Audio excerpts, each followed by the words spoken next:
Welcome, curious minds, to another deep dive.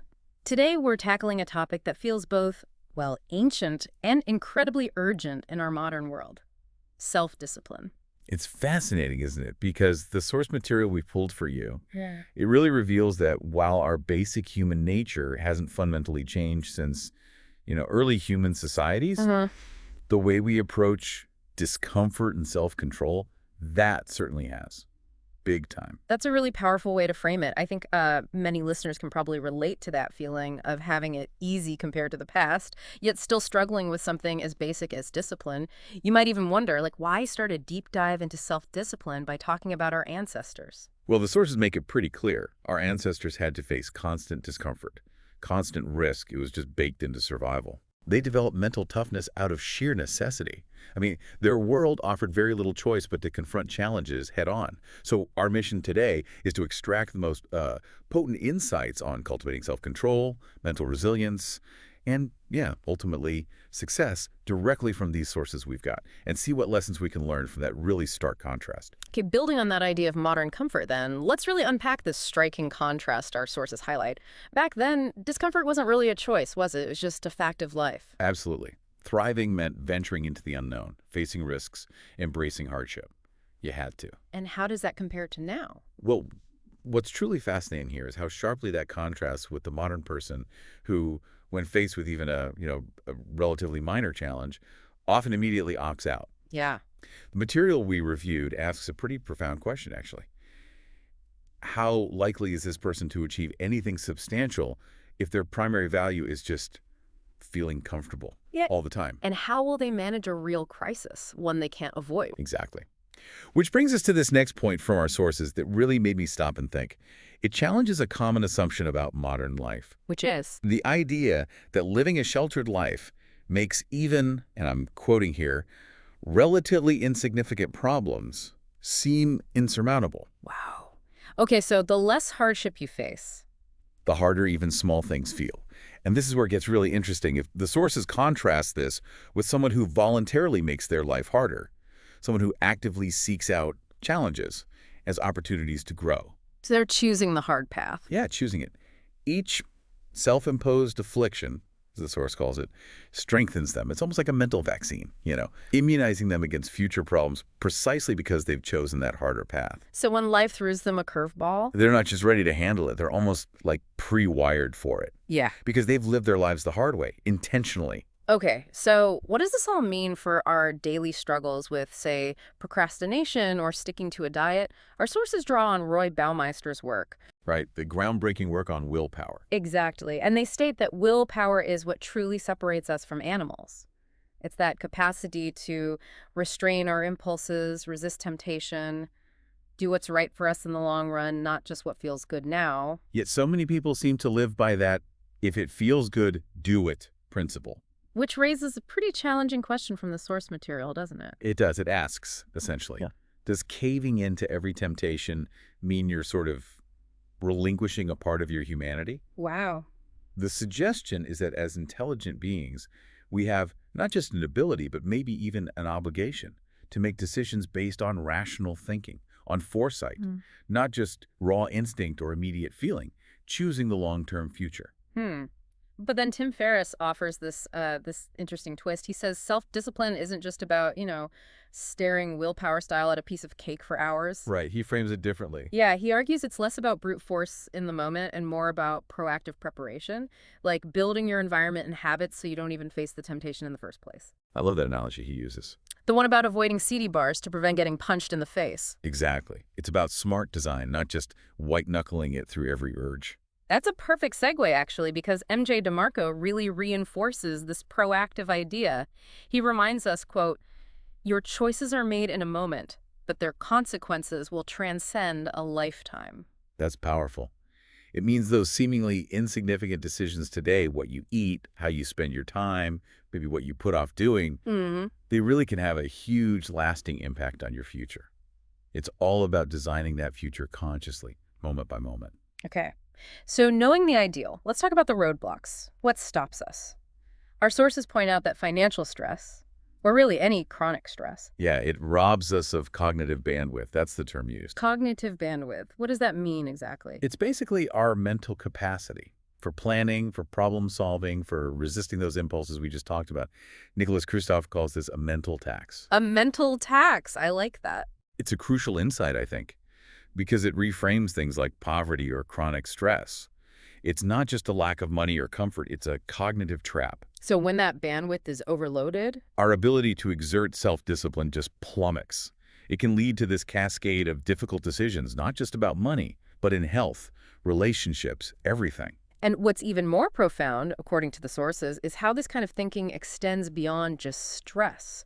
We get caught in the trap of mistaking luxuries for necessities. Oh, absolutely. If you genuinely believe you need burgers and pizzas every other day to function, or, a brand new car every 2 years. Then how can you ever save money or lose weight? Exactly. That perceived need just sabotages self-discipline from the get-go. It's incredibly difficult to build powerful self-control if your baseline needs are already set so high. That makes sense. And the source also touches on something deeper, calling it the deadening of the soul. Whoa, okay, what's that? It's about how we often prioritize external appearance, how things look over developing our inner world. Think about it. Maybe neglecting personal growth, Yeah. spending hours scrolling through social media instead of, I don't know, reading a book or learning a skill. Right, worthwhile endeavors get pushed aside. Yeah. And it raises this vital question. Do our spending habits, our time habits, truly reveal our priorities? Are we investing in what genuinely matters or just what looks good on the surface? We also see the trap of what Cal Newport calls innocent distractions. Right, the things that don't seem like a big deal. Exactly, but he argues it's not the distraction itself, like checking email quickly, it's the constant switching, flipping from high-value work to low-value, high-stimuli activities. That teaches our minds to never tolerate an absence of novelty. That's the key phrase. So if your brain can't handle even a moment of boredom, Then you can't sustain focus long enough to finish anything truly meaningful. Like we're fundamentally retraining our attention spans, and not necessarily for the better. okay, and then there's the classic excuse, I don't have time. Ah, yes. Laura Vanderkam offers a really simple but powerful reframing for that one. What is it? Instead of saying, I don't have time, try saying, it's not a priority. Ooh, that's direct. It forces you to confront the reality, right? You are in control of your time, generally speaking, Yeah. and there are almost always lower value activities you could eliminate to make space for what you claim truly matters. It's an instant accountability check. Yeah, that definitely hits different. Okay, finally, the sources warn against relying only on external awards, like dreaming about that Lamborghini. Right. 50 Cent's quote really nails this. A physical reward gives, what did he say? Fleeting happiness. Yeah, fleeting happiness, and often comes with more problems than it solves. So why are intrinsic motivators, things like personal growth or achieving independence, why are they so much more powerful and necessary? Well, it's a crucial distinction. External rewards, they give you that quick hit, that spike of pleasure maybe. Yeah. But intrinsic motivators, they tap into something deeper, a sense of purpose, personal alignment. So it's sustainable fuel. Exactly.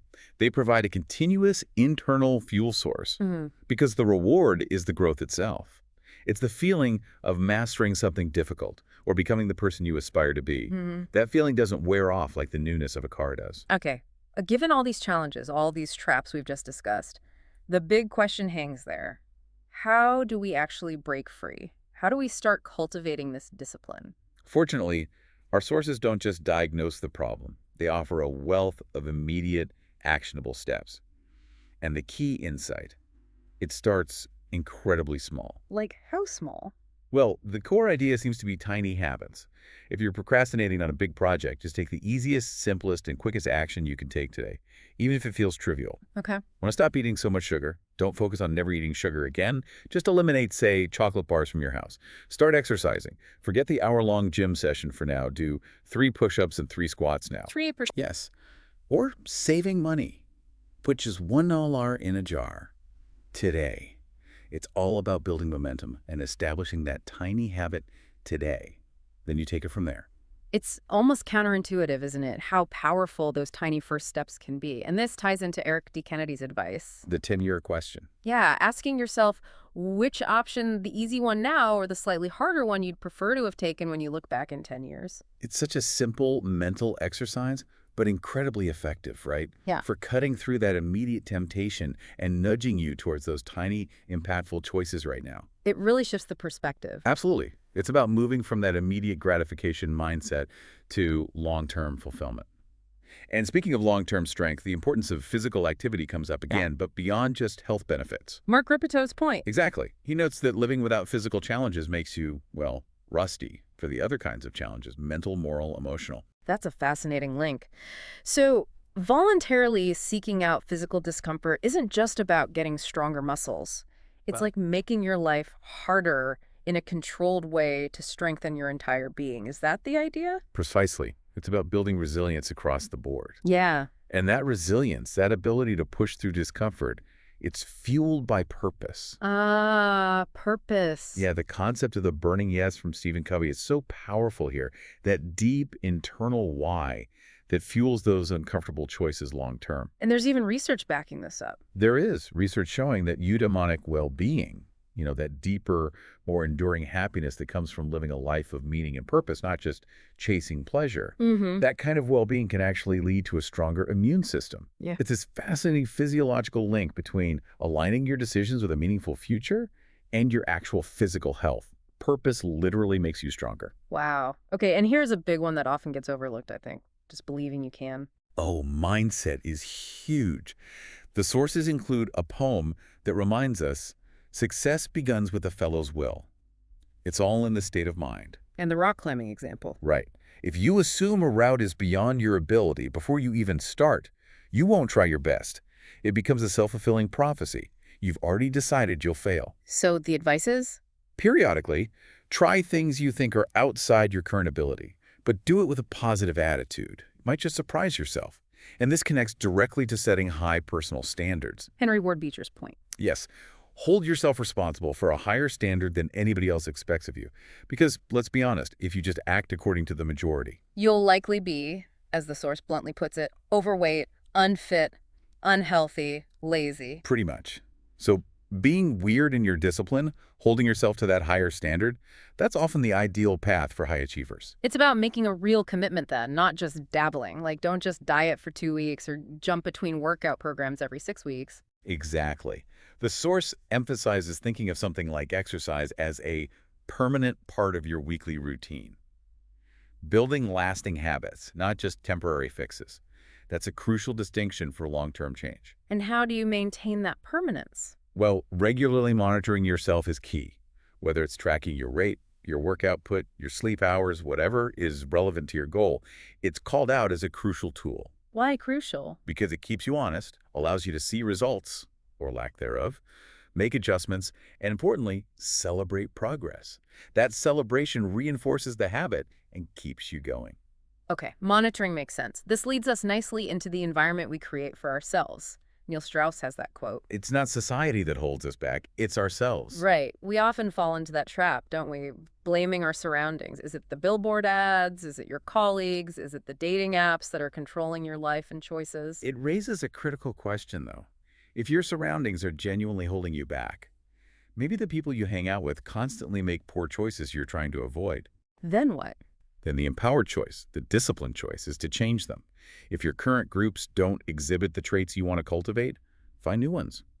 Actively seek out different people. Yes. The source actually calls it a shortcut to building self-discipline. Find a group of disciplined people and just let their good habits and good energy rub off on you. It's almost like passive discipline through association. I like that. A shortcut through association. And here's another small but potentially mighty hack the sources highlight. A linguistic one. The I can't versus I don't shift. Yeah. Exactly. Replace I can't do it like I can't eat cake with I don't do it or I choose not to do it. How does that help? It reframes your choices as empowerment, not restriction. It makes the change feel more permanent because it's shifting from a statement of limitation to a statement of identity or choice. That identity shift is so key. And speaking of powerful mental shifts, Richard Kolk brings up the multiplier effect of happiness. The multiplier effect. Yeah, the idea that being happy isn't just beneficial for you, it actually makes others around you happier too. It spreads. Okay.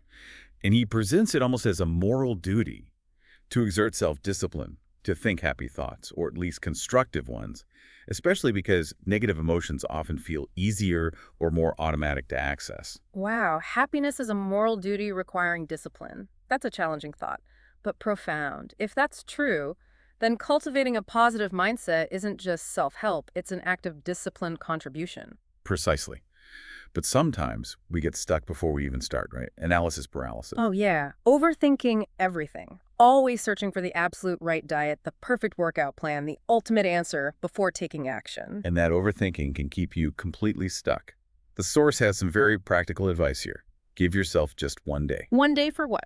One day to research and find a good enough answer or plan. Not the perfect one, just one that's good enough to start with. The goal is to get moving, not to perfect the plan before you even begin. Action over perfection. Got it. And what about managing those inevitable setbacks? We all stumble. Yeah, and the source gives a really powerful example for managing them. Preparing for challenges in advance.